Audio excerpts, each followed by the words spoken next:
ვაგრძელებთ ცენტრალურ იავაში მოგზაურობას და კვლავ იოგიაკარტაში, იგივე ჯოკიაკარტაში ვარ. სანამ ამ ქალაქს დავტოვებთ, კიდევ რამდენიმე ადგილს მოვინახულებთ.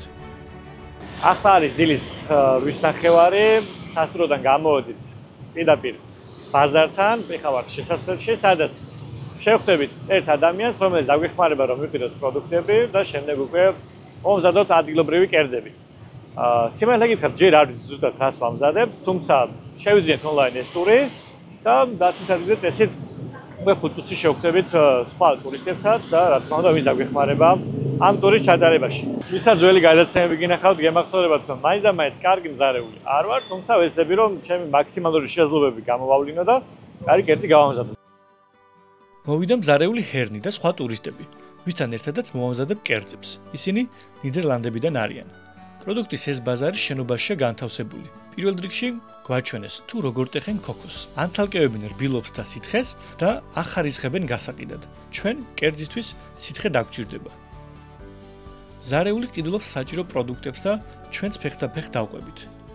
ჩემს ყურადღებას ბაზარში მომუშავე ხალხი იპყრობს. ამდენი სახასიათო სახე ერთდროულად იშვიათად მინახავს.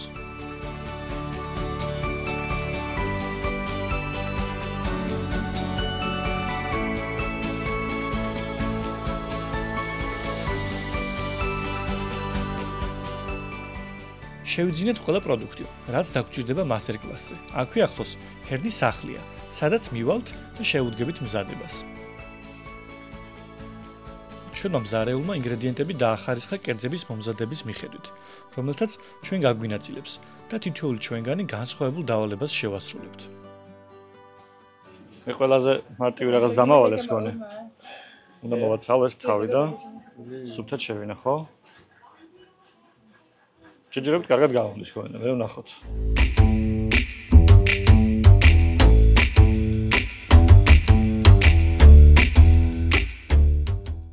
ინდონეზიური სამზარეულო სურნელების სიმრავლით გამოირჩევა, რომელთა დიდი ნაწილი მწარე და ცხარე კერძებია. ამიტომაც ინგრედიენტებში ჭარბობს სხვადასხვა სახეობის წიწაკა. ინდონეზიური სამზარეულო მრავალფეროვანია და ყველა ადამიანი იპოვის თავის გემოვნების კერძს. თავიდან მალე მორჩი ჩემს მარტივ საქმეს და ახლა რთული დამავალეს. რთული, იმიტომ რომ ერთ შეხედვით მარტივია, მაგრამ ბოლოში როს ბოლომდე გაწმინდო კოვზით, უკვე ფერიც მივიღე საკმაოდ საინტერესო. ასე მარტივია და საკმაოდ კარგ ნერვებს მოითხოვს, თუმცა არა ჩვენი მეგობრისგან, რომელიც ბოლოს წუთია ერთ-ერთი რაღაცა საკეთებს.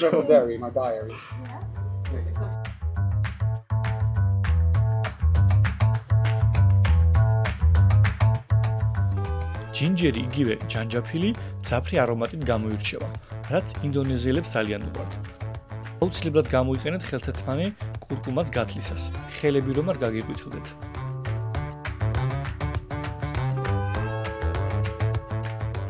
სახლი ძალიან მყუდროა და გათვლილია მსგავსი კულინარიული ტურებისთვის. როგორც ჰერნიმ გითხრა, სტუმრები მთელი მსოფლიოდან ხოლია, ევროპიდან, აზიიდან, ამერიკიდან და ასე შემდეგ, მაგრამ ქართველები პირველად უსტუმრობთ და გამიხარდა. გავრეცხე ჯინჯერი და არ მახსოვს რაღაც სხვადასხვა სახელი მითხეს. მაგრამ აუცილებელი ხა გავრეცხოთ.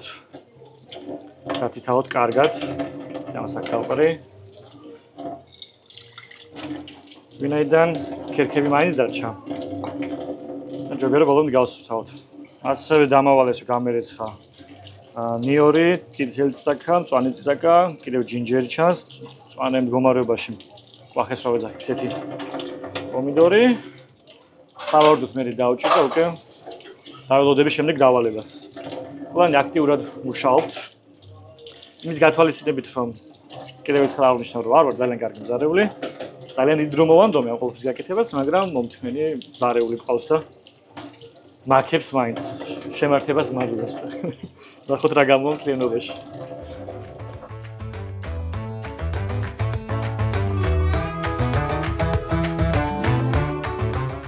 ჩვენმა მზარეულმა გარეცხილი პროდუქტი სპეციალურ ჭურჭელში მოათავსა, რომელიც ვულკანური ქვისგანაა დამზადებული და მაჩვენა თუ როგორ დამეჭყლდა ბოსტნეული.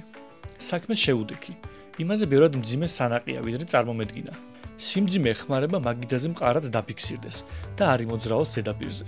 მძიმე საჭმელით კი მაქსიმალურად კარგად შეერიოს ინგრედიენტები ერთმანეთს. ისევ ასეთი რაღაცის გაკეთება დამავალეს, ეთქობა წინა კარგად შევასრულე და რადგან კარგად გამოგვდისო, მაშინ ამ საქმესაც მიხედეო და მეც გულ მოდგინეთ, ვცდილობ გავაკეთო. საკმაოდ დიდ ჯაფას მოითხოვს მინდა გითხრათ. არც ისეთი მარტივი ყოფილა. თუმცა იმდენი საჭმელს ვაკეთებთ და იმდენი ხანი ვანდომებ, რომ ალბათ ერთი კერძი აკეთება მთელი დღე დასჭირდებოდა. კარგია რომ გვეხმარებიან.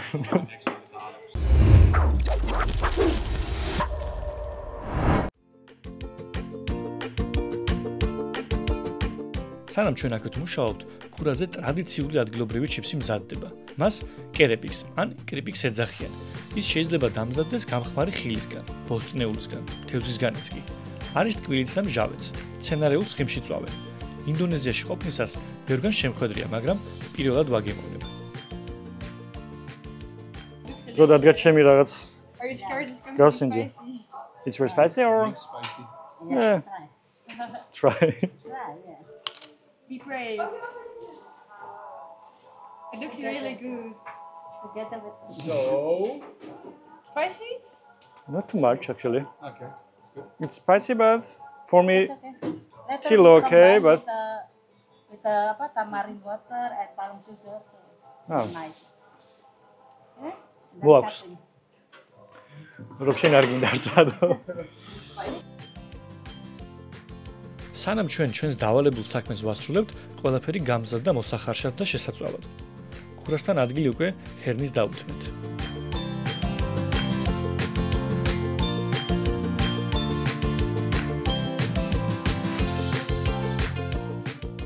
რამდენიმე სახეობის კერძი და წასახემსებელი მზადაა. მანგუტი, რომელიც შეიძლება გამზადდეს თევზითაც და ქათმითაც. ჩვენ ქათმის ხორცით მოვამზადეთ. კიდევ ერთი საინტერესო კერძი პეპეს ტაჰუ ჯამურია.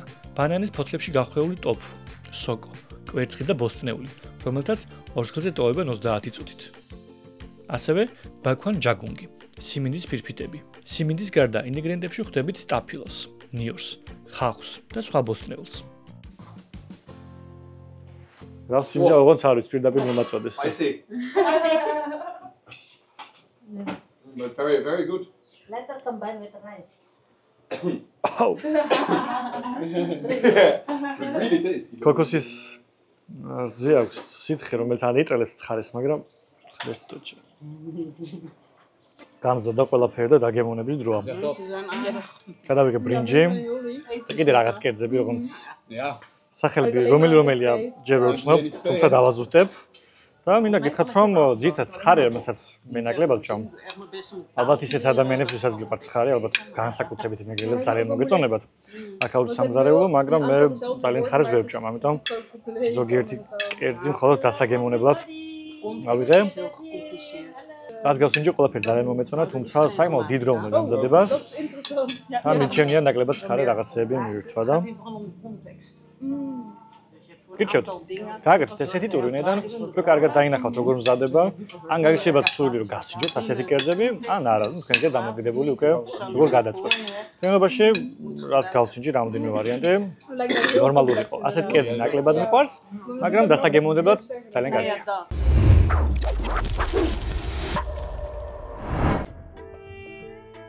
იოგიაკარტაში მოგზაურობას რომ გეგმავდი, ქალაქის ღირსშესანიშნაობების ძებნისას წყლის სასახლეს წავაწყდი. ის არა მარტო სილამაზით, მდიდარი ისტორიითაც გამოირჩევა. ჩვენც გეზი სწორედ მისკენ ავიღეთ.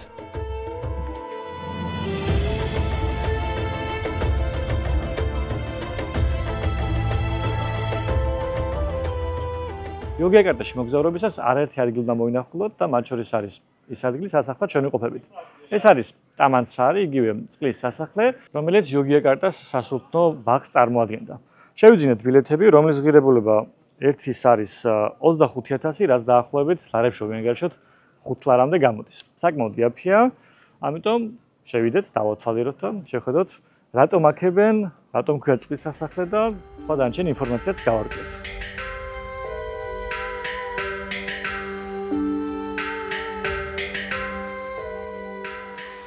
ტამანსარი 4 სხვადასხვა ტერიტორიისგან შედგებოდა, ხელოვნური ტიპებითა და საცურაო აუზის კომპლექსებით. დღეისთვის მხოლოდ ცენტრალური საბანაო კომპლექსია შემონახული. დანარჩენი ტერიტორიები კი ძირითადად ურბანულმა დასახლებებმა დაიკავა.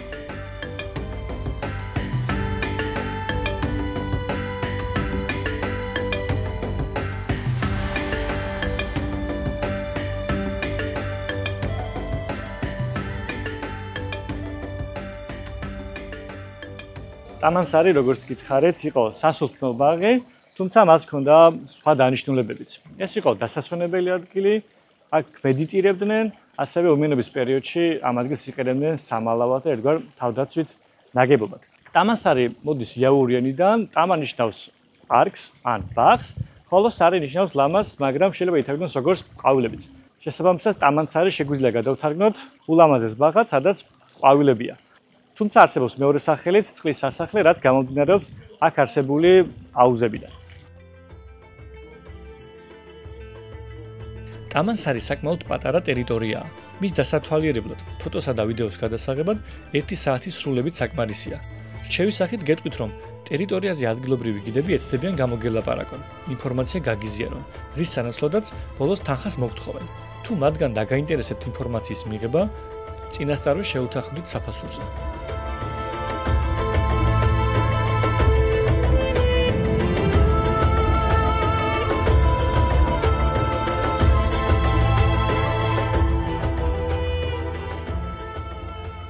დღეს საღამოს ბოლოჯერ გავისეირნებთ ქალაქ იოგიაკარტაში და ერთ-ერთ რესტორანში ვივახშმევთ. აზიაში მოგზაურობა ასოცირდება იეფ მოგზაურობასთან, გულისხმობს ავტობუსსაც, გადაადგილებას, კვებას, აბსოლუტურად ყველაფერს, რაც მოგზაურობას უკავშირდება და მათ შორის კვებაც.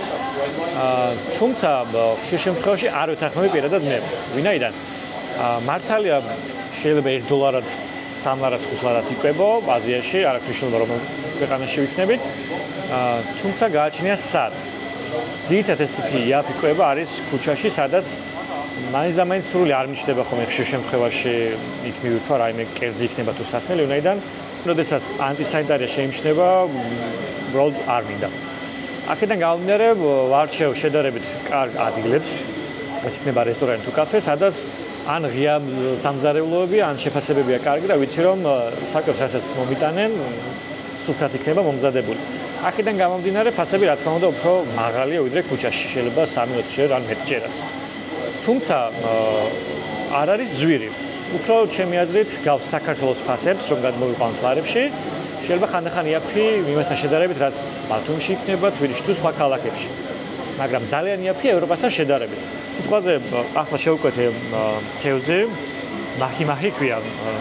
არ ვიცი ქართულად როგორ არის, ინგლისურადაც ვერ მითხრეს, მაგრამ დაახლოებით ტუნას გემგვაქვს, ოკეანეისთვის არის დამახასიათებელი, ტროპიკულ წყლებში ძირითადად ეს თევზი. გავსინჯავ, გეტყვით აუცილებლად როგორ იქნება და ამის ფასი არის დაახლოებით 13-14 ლარი გამოდის. ასევე ამ დღეების განმავლობაში რაც დავაგემოვნე ზოგადად ინდონეზიაში, ძირითადი კერძები 10 ლარი და 15 ლარამდე მერყეობს.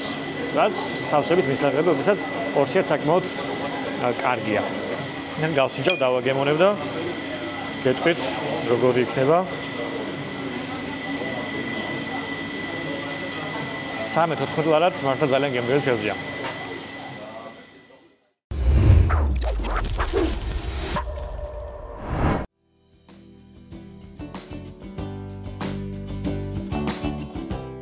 გათენდა შემდეგი დილა ინდონეზიაში, იოგიაკარტაში და მახლა ჩვენ ვართ მატარების ადგილზე, საიდანაც შემდეგი დანიშნულების მიმართულებისკენ გავემგზავრებით. ბილეთი შეძენა გვინდოდა ონლაინ საიტის მეშვეობით, თუმცა დამადასტურებელი კოდი არ მოგდიოდა ტელეფონის ნომრებზე, ვერც აპლიკაციით შევძელით, ამიტომ გუშინ ფიზიკურად მოვედით ამ სადგურზე, შევიძინეთ ბილეთი და ცოტა ხანში ჩვენც გავემართებით შემდეგი ქალაქისკენ. ბილეთი ორი სახის იყო, ერთი ეკონომ კლასი და მეორე შედარებით უკეთესი. ბილეთებს შორის ხვალ მხოლოდ 14 ლარი იყო, ამიტომ ვარჩიეთ უკეთესი ვარიანტი შეგვეძინა. საბოლოოდ ფასი კი გამოვიდა დაახლოებით 67 ლარი ქართულ ლარებში რომ გადმოვიყვანოთ. გზავრობა 6 საათ გასტანს, ამიტომ არც პატარა გზავრობა გველოდება წინ. ახლა გავარკვევთ რომელი ბაქნიდან გადის ჩვენი მატარებელი, ჩავსხდებით, ვიმგზავრებთ და უკვე შემდეგი ქალაქიდან მოგესალმებით.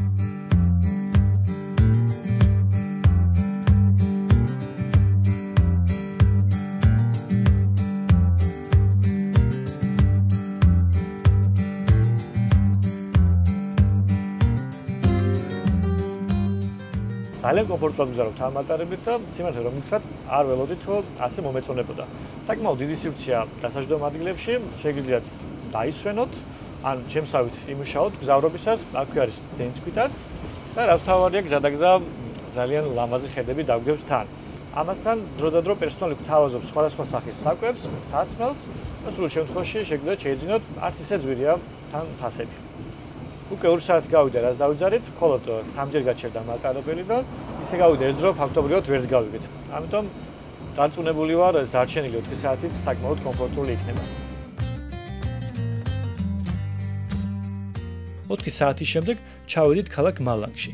დღესვე ვაპირებთ მზის სამოსლის ტურზე წასვლას. ამიტომ პირდაპირ წავალთ სასტუმროში. ვეცდებით დასვენებას, ენერგიულად რომ ვიყოთ მთელი ღამის განმავლობაში.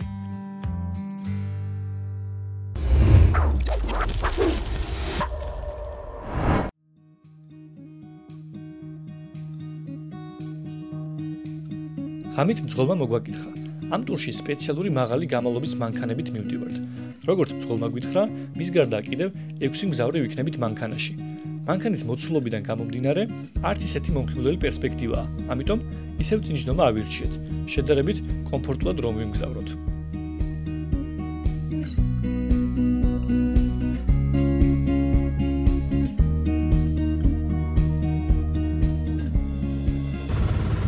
ჩვენ კი მოვედით პუნქტუალურად, მაგრამ სხვებს ვეძებთ, ჩვენი მძღოლი გადასულია.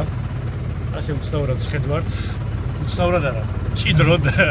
და კიდე უკან 4 ადამიანი დაჭდეს. როგორ გათენდება და გამოჩნდება, მე გაჩვენებთ, როგორ კომფორტულად გზავრობთ. თუმცა ძალიან საინტერესო მანქანაა და ძალიან მომწონს.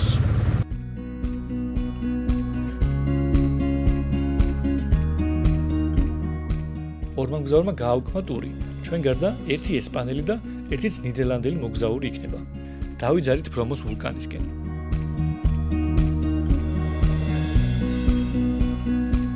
მცირე გზის გავლის შემდეგ ალბათ სულ 40 წუთი გავიდა, რაც ვიარეთ და გავჩერთ ერთ ადგილას და როგორც ვიხდით, უნდა ეყიდათ ბილეთები. მხოლოდ ის ვკითხეს, საპირფოროშოში ხომ არ გვინდოდა, მაგრამ რა ვთქვათ, რომ არა, გვეგონა რომ 5 წუთი გაჩერდებოდა და გავაგზავნებდით გზას, თუმცა მას მერე სხვა მძღოლები შეხვდნენ ერთმანეთს, სვამენ ყავას, საუბრობენ და არ ვიცით, არ გვეუბნებია რამდენ გავალთ.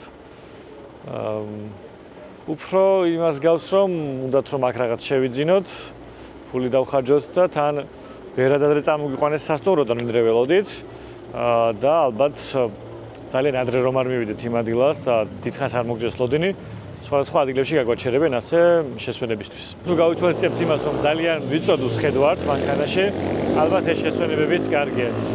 როგორც ხედავ, ძალიან ბევრი მანქანა და ტური ტარდება ზოგადად დღეს და ეჭვი მაგ ძალიან ბევრი ადამიანი ვიქნებით იქ, თუმცა ასე ვიზამ, თავარია ჩვენი მიზანი რაც არის რომ დავინახოთ ვულკანი, მზის სამოსლა რაც თავარია, ყველაფერს შევასრულებთ. 20 წუთიანი ლოდინის შემდეგ გავაგზავნეთ გზა დანიშნულების ადგილისკენ. მთაზე გვიწევს ასვლა, გზებიც შესაბამისად რთულია. დიდი ნაწილი მოასფალტებულია, თუმცა საკმაოდ ვიწრო გზებია. ისეთი განცდა გეუფლება თითქოს მანქანებისთვის კი არა, სკუტერებისთვისაა განკუთვნილი.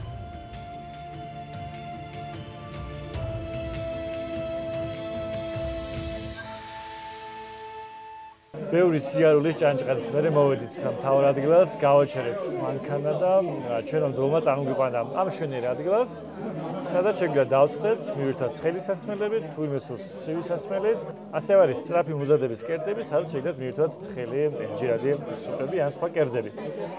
როგორც მივხვდი, ეს სპეციალურად არის გათვლილი ასე, რომ ბევრად ადრე მოგიყვანონ აქ, შემოხვიდეთ და ერთგვარად ადგილობრივებს დავეხმაროთ.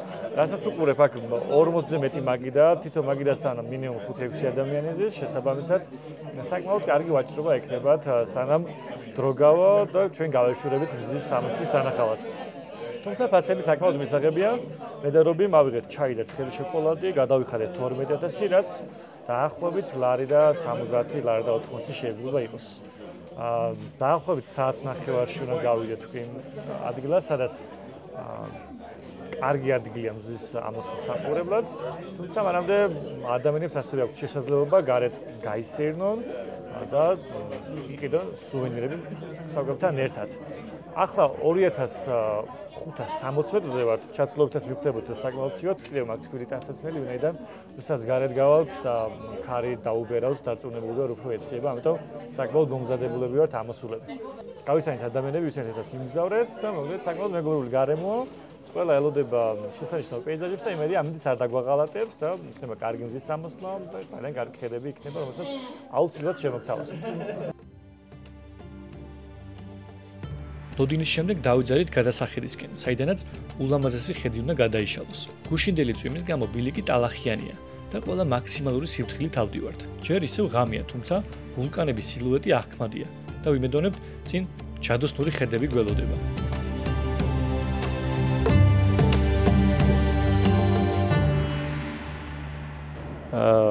ძილი გავიტეხეთ. ვიარეთ მართლა ცუდ გზებზე. ველოდებოდით დაახლოებით 2 საათნახევარი, თუმცა ყველანაირი ვედრება და ლოცვა უშედეგო აღმოჩნდა ამ შემთხვევაში და ვერ დავინახეთ ვულკანი ბრომო. ხალხის დაიცალა და ჩვენი წასვლის გზო დგება ნელა. მაინც ბოლომდე ვცდილობთ იქნებ კიდევ 5 წუთი, 10 წუთი დავრჩეთ და იქნებ რამე გამოჩეს, მაგრამ დიდი ალბათობით არაფერს არ გამოჩნდება. გვიმუხტლა მზემ, იმიტომ რომ მზე რო ამოსულიყო, სხივები ბევრად მარტივად გაფანტავდა ღრუბლს, ნისლს, მაგრამ ასე არ მოხდა.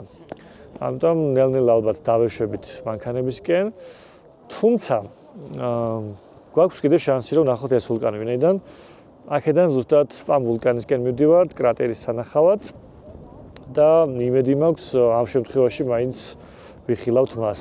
იმედია მზე ამოვა ნორმალურად და დაგვეხმარება რომ გადაიფანტოს ყველაფერი და ახლოდან მაინც ნახოთ. გადავწყვიტეთ ამინდის მიუხედავად გაგვერისკა და ნისლის ზემოთ გვეფრინა დრონი. მართალია საკუთარი თვალით ვერ ვნახეთ ეს სილამაზე და გული ძალიან დამწყდა, მაგრამ ასე მაინც შევხედეთ. ბრომოს სიმაღლე 2329 მეტრია, თუმცა ის არაა ყველაზე დიდი ვულკანი.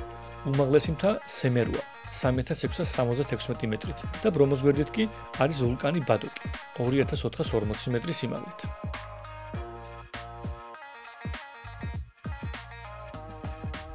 ხეობაში ჩამოსვლისას შუა გზაში გავჩერდით, რომ გადავიღოთ ფოტო-ვიდეო, დავტკბეთ გარშემო არსებული ხედებით. ქარის გამო დიდხანს არ გავჩერდებით, მალევე გავაგრძელებთ გზას.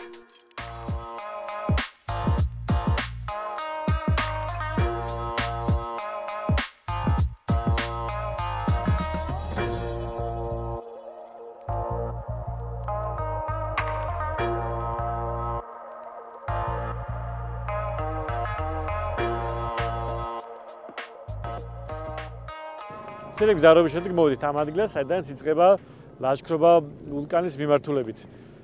ძალიან ბევრ ცხენს ვხედავთ აქ და როგორც კი ჩამოხვალთ მანქანიდან, მაშინვე ცხენის პატრონები მოდიან და გთავაზობენ ცხენით ასვლას. სავარაუდოდ იქაც ნისლია და დიდი ალბათობით ვერ ვნახავთ, თუმცა ჯერ ვეცდებით მიუახლოვდეთ ამ ვულკანს. ცოტათი სიმაღლე ავწიოთ, ავიდეთ და მე გადავწყვეტ ბოლომდე ასვლას ექნება აზრი თუ არა. ცოტა იმედ გაცხრებულები ვართ და მაინც ვეცდებით რომ იქნებ მაქსიმალურად ბევრი რაღაც ნახოთ და ნახოთ რა გამოგივა.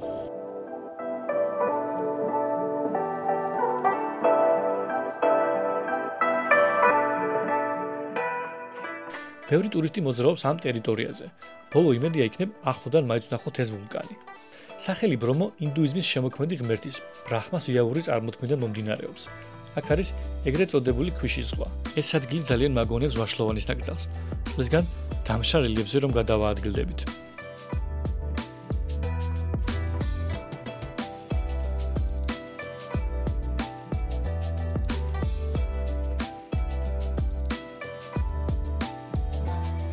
კვლავ იმედ გაცხრებული სახით გერთებით, სადაც ახლა გოგირდის სუნი მოდის, არ ვიცი ჩანს თუ არა კამერაში. საკმაოდ ნისლიან ადგილში ვართ ახლაც. ვინც კი იყო ზემოთ ასული და გზაში შეხვდა, ყველა გვეუბნებოდა რომ თუ გინდათ უბრალოდ გარისკეთ ადით, იქნებ გაგიმართლოთ რამდენიმე წამით მაინც, მაგრამ ჩვენ ვერაფერი ვერ ვნახეთ, არაფერი არ ჩანდა, ასე ხელს რომ ვიშვერდით, მაინც ვერაფერს ვხედავდითო. ამიტომ გადავწყვიტეთ, არავიდეთ, არ გავრისკოთ, ტყუდად არ დავიღალოთ და ენერგიები დავზოგოთ ვინაიდან ისედაც ღამენათევები ვართ, საკმაოდ ენერგია გამოცდილებით შეიძლება ითქვას. ხოლო ცხენებით მიდიან ზევით რაღაც ეტაპამდე, სადაც გაიხედებიან, გამოიხედებიან, დაათვალიერებენ გარშემო არემარეს და კვლავ უკან ბრუნდებიან. ძირითადად იმედ გაცხრებული ადამიანები ბრუნდებიან უკან, ვინც გვაჩვენებენ ფოტო-ვიდეოებს და გვეუბნებიან, რომ ალბათ სჯობს რომ არ ახვიდეთო და ჩვენც დაუჯერებს და ასეც ვფიქრობდით. რა თქმა უნდა, ესეც მოგზაურობის ნაწილია, მით უმეტეს მთაში დილაობით ნისლი უმეტესად არის ხოლმე, მაგრამ რადგან ასეთი ტურები იმართება, გულისხმობს მზის სამოსლის ტურს, დიდწილად ჩანს ეს ვულკანი, ჩვენი მძღოლი გვაჩვენდა გუშინდელ ფოტოებს, თუ რა კარგი იყო, ამიტომ აღმოჩნდა რომ მხოლოდ ერთი დღით არ გაგვიმართლა. მთლიანობაში მაინც კმაყოფილი ვარ იქიდან გამომდინარე, რომ ლამაზი ბუნებაა გარშემო, რა თქმა უნდა, თავარი ამბავი იყო ვულკანი, მაგრამ რაც ვთქვათ, ესეც არ იყო ურიგო.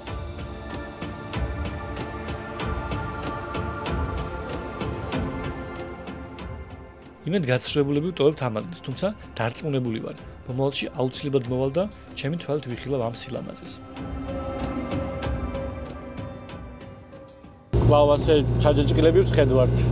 თუმცა კარგი ამბით ვარ იმ კუთხით, რომ დავტოვეთ ეს ტერიტორია, ფანჯრიდან დავინახეთ, რომ შედარებით გადაიწმინდა ვულკანი, შესაძლებელია დავინახოთ, ამიტომ ჩვენ მძღოლს ვთხოვეთ, რომ 5 წუთი მაინც მიბრუნდეთ უკან და იქნებ დრონი მაინც ვაფრინოთ და რამდენიმე კადრი მაინც გადავიღოთ, ჩვენს ვნახოთ და თქვენს გაგიზიაროთ. იმედია, სანამ უკან დავბრუნდებით, კვლავ არ დაიფარება.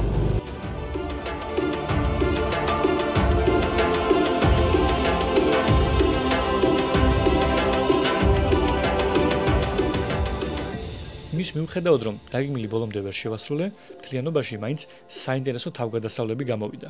დღევანდელი გადაცემა კი აქ სრულდება.